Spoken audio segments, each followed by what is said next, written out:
Hello guys, magandang araw po sa ating lahat. Kung kayo po ay bago pa lang sa ating YouTube channel, don't forget to like and subscribe for more updates and videos. At kung kayo naman po ay mahilig sa mga isyong politika at napapanahong isyu sa ating bansa, tama po ang channel na pinapanood nyo.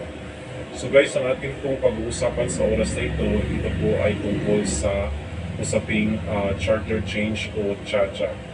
So hindi naman po tayo abogado at maliit lamang po ang ating kaalaman dito sa pinopropose na batas dito sa ating saligang batas, itong amendment nga sa ating saligang batas. So, ano, unang-una, ano po ba itong charter change o ano po ba itong CHA-CHA?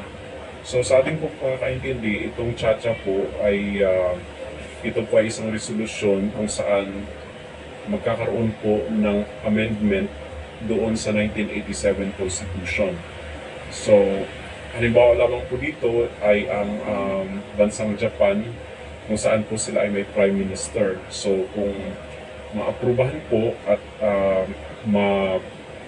mag-agree po ang mga tao dito sa charter change, ay magkakaroon naman na din po ng Prime Minister ang ating bansa.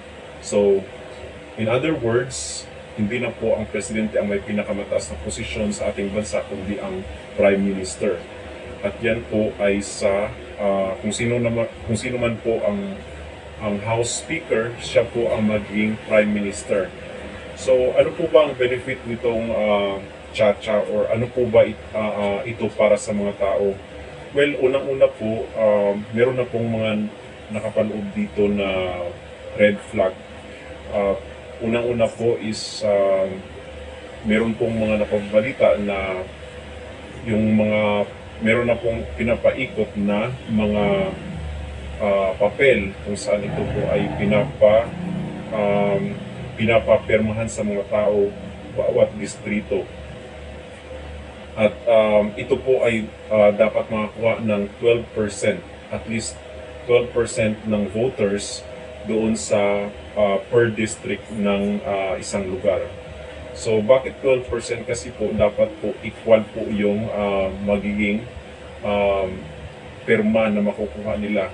At itong CHA-CHA na ito ay naniniwala po tayo na nagsimula po ito doon sa resolution o sa pinopose ng ating Speaker Martin Romualdez.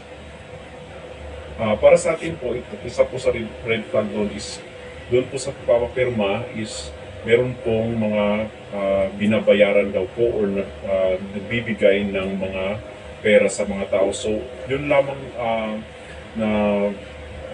po na issue na yun is it's already a red flag na kung saan is yung mga pera na binibigay doon sa mga tao sa darating na mga araw ay kukunin din nila yan sa mga tao, which is magiging source po ng corruption.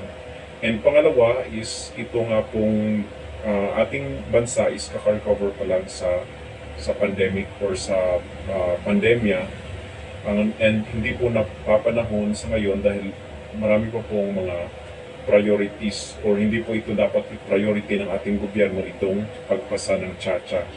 So para sa akin, nagkakaroon po dito ng self-interest. Meron pong interest na political itong gusto nilang gawin na pagbuo ng CHA-CHA or pag-amend ng ating saligang batas.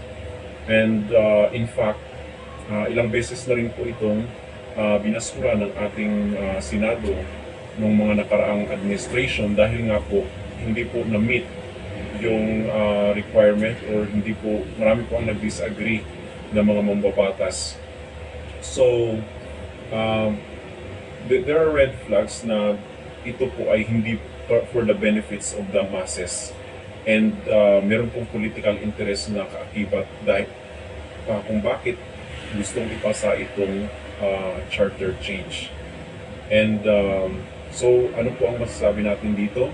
So, for us, it's no-no na itong charter change is ipasa or i-amend yung saligang batas. At pag-amend po ng saligang batas, yan po ay gagastos ng milyon-milyon na kung saan is dapat yung mga salapi na yun is mapupunta sa taong bayan. So ikaw, guys, anong masasabi mo sa isyong ito? Don't forget to, again, like at subscribe dahil marami pa tayong mga issue na pag-uusapan sa mga susunod na video.